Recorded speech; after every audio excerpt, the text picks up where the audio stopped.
Are you on solid ground, or are you treading dangerously? I'll talk about that in just a second.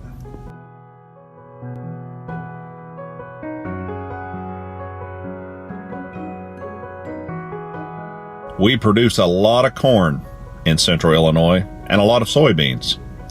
You will find silos all over this part of the country. It's just one of those things that is one of our economic bases here. And there's some interesting things about that. My crossing guard station is right across from a giant bin itself. There it is. It's humongous if you get close to it. Now, I don't know much about that kind of farming because I was raised in Tennessee, where we had more tobacco farms and things like that than anything else.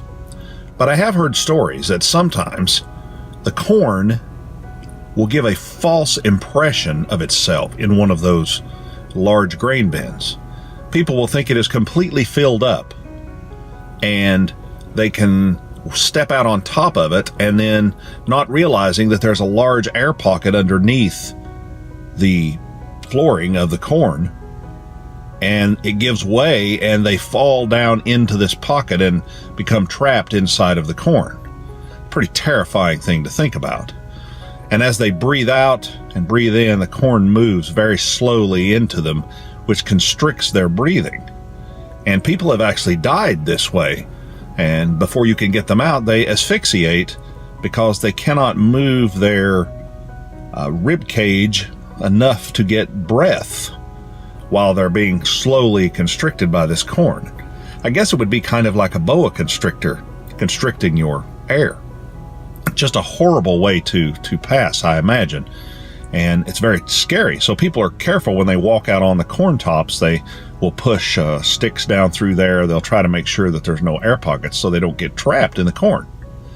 Now, I may not have all the facts straight about that because I'm not a farmer. But I do know that the principle is sound.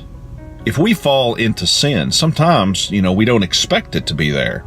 And if we fall into it, often people feel like they just can't get out, and it becomes worse and worse and more constricting. I've heard people say, well, I don't want to be a Christian because I don't want somebody telling me what to do. I want my freedom. Well, I understand that, but sometimes living within the constraints of an organized system that God has put before us is a better way to live. You actually have more freedom and safety following His teachings than if you're just trying to go it alone. Something to consider. So if you want to be free and truly safe, in the arms of God is the place to be. Following the teachings of Christ is the way to go. If you will follow what He has for you to the best of your ability, then you will find your life will be easier to deal with.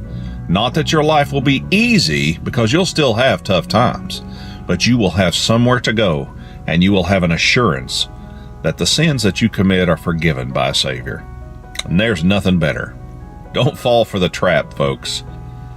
Get the freedom. Have a great day. Be kind to each other. See you next week.